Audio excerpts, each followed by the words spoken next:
Hey everyone, welcome back to the channel. In today's video, I'm going to show you how to block or unblock someone on Snapchat. It's really simple and easy. First of all, just open up the Snapchat application in your mobile. Just go for this chat section here. Now tap and hold on that person you want to block and then simply tap on this marriage friendship. Now you can simply tap on this block. Now confirm, block again. And now this person is blocked from your Snapchat. You can block more friends by this way if you like. Now to unblock, you just have to tap on your profile picture in the top left corner and tap on this gear icon in the top right corner. Now scroll down all the way to the bottom and you will see this block users. Tap on it and now you will see all your block list here.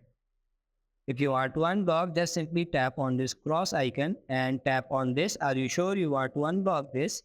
Tap on yes and it will be unblocked. So that's pretty much it for this video. I hope this video was helpful. If it is, like it and subscribe to the channel. Thank you.